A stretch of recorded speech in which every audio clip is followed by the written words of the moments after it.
trabajando con sencillez. Y es que lo complicamos todo. Versículos de Efesios 6, 5 y 8. Y lo complicamos todo porque no queremos obedecer el orden de Dios, que es muy sencillo. El pecado de la soberbia de no querer estar sujetos cada uno a las autoridades que Dios ha colocado sobre nosotros lo que provoca es que lo compliquemos todo. Y así nos va. No hay nada más que ver cómo está el mundo. Toda América, Europa. Primera parte, ¿a quién se dirige Pablo? Siervos. Creo que está muy claro, ¿verdad? Lo primero que vemos en estos versículos que acabamos de leer es que Pablo no se dirige a los trabajadores tal y como los conocemos hoy en día. A quien se dirige es a los esclavos del Imperio Romano. Doulos, esa es la palabra griega que Pablo utiliza aquí para dirigirse a los esclavos que estaban escuchando en Éfeso la carta que él les estaba mandando. Es importante saber que en ese momento también estarían junto a ellos sus amos, escuchando lo mismo y lo siguiente que veremos la próxima semana. Y vosotros, amos, haced con ellos lo mismo dejando las amenazas, sabiendo que el Señor de ellos y vuestro está en los cielos y que para Él no hay acepción de personas. Oye, esto dicho en el siglo I, esto era revolucionario. El Imperio Romano, en la época en la que Pablo escribe esta carta, era una sociedad llena de esclavos. Se supone que entre el 20 y el 35% de la población del imperio eran esclavos y, por lo tanto, sin la esclavitud, esa sociedad no podría jamás haber funcionado como lo hizo. Nadie, pues, cuestionaba su existencia. Los esclavos en el Imperio Romano provenían de muchos sitios, ¿no? De los apresados en las guerras ganadas por Roma, y también había esclavos como pago por deudas. Por ejemplo, si alguien debía dinero a alguien, podía ofrecerse como esclavo para abonar sus deudas. También en ocasiones los padres vendían a sus propios hijos por imposibilidad de mantenerlos o por las deudas contraídas con otros, etc. Por lo tanto, había muchas causas por las que alguien podría llegar a ser un esclavo e incluso en ocasiones podían alcanzar la libertad. Así que la esclavitud era una institución no solo generalizada, sino ampliamente aceptada. Ante esta situación, mucha gente se pregunta por qué Pablo no ataca la esclavitud para abolirla. Sin embargo, lo que él hace es algo mucho mejor que eso. Lo que él hace es atacarla desde dentro. Si hubiese intentado abolir la institución de la esclavitud, además de no conseguirlo, hubiese puesto al cristianismo en un serio peligro de desaparición. Y lo hace de esta manera desde dentro porque no solo le dice al esclavo que ha de trabajar para su amo como si lo hiciese para el Señor. Es que luego le dice a los amos que hagan lo mismo con sus siervos. O sea, que les traten bien porque tienen que saber que ambos tienen el mismo Señor. Por lo tanto, Pablo, fíjate cómo destruye la esclavitud desde dentro. Iguala a todos, haciendo a todos esclavos del Señor. Con lo que el problema está acabado. Iguala a todos, haciendo a todos esclavos del Señor. El problema está acabado, por lo menos en el seno de la Iglesia. Esto lo vimos en la carta que le manda Pablo a Filemón, ¿os acordáis? Además, y es aquí donde yo quiero incidir, para Pablo las condiciones sociales o económicas de las personas no eran el asunto en el que se tenían que fijar principalmente. Y nosotros también, ¿eh? Y aunque no anima a la pobreza o a la esclavitud, la Biblia nunca hace eso. Pablo tampoco pone el acento en que la gente se haga rica o se haga libre, porque bien sabe que hay una condición peor que la pobreza o la esclavitud de unos hombres sobre los otros. Pablo sabe muy bien que lo peor es la esclavitud del pecado que nos lleva a la muerte. Y es ahí donde Pablo pone toda la luz para que podamos ser libres. En la Biblia la atención principal está puesta en nuestra relación con Dios.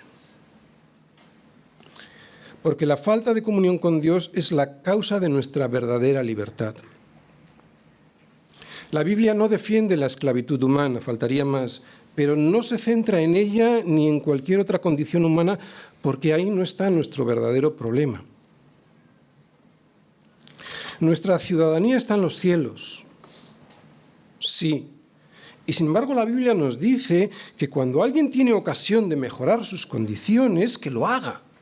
Claro que sí, pero no centra ahí sus expectativas primeras. Vamos a comprobar esto. Vamos todos a 1 Corintios 7, versículos del 21 al 23. Fijaros. Dice Pablo a los corintios: ¿fuiste llamado siendo esclavo? No te dé cuidado. O sea, no te preocupes. Pero también, si puedes hacerte libre, procúralo más. Porque el que en el Señor fue llamado siendo esclavo, liberto es del Señor. O sea, está diciéndonos que hay una esclavitud peor que la esclavitud humana. Asimismo, el que fue llamado siendo libre, esclavo es de Cristo. Por precio fuisteis comprados, no os hagáis esclavos de los hombres. Esto lo que significa es: no os hagáis esclavos del sistema de valores de esta sociedad. La Biblia, pues, no se centra en las condiciones económicas o sociales, porque ¿qué aprovechará al hombre si ganare todo el mundo y perdiere su alma? ¿Verdad? La prioridad para Dios es que el hombre sea salvo de su peor condición, que es la de ser pecador. Y ya entonces, y como consecuencia muy secundaria, ese hombre nacido de nuevo podrá hacer que sus circunstancias y las circunstancias de los que le rodean cambien y mejoren.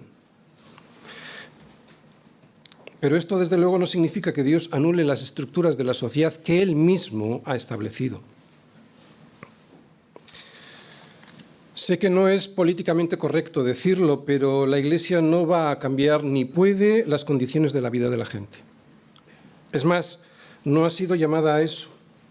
A lo que la Iglesia ha sido llamada es a ser el instrumento usado por Dios para convertir los corazones de las personas.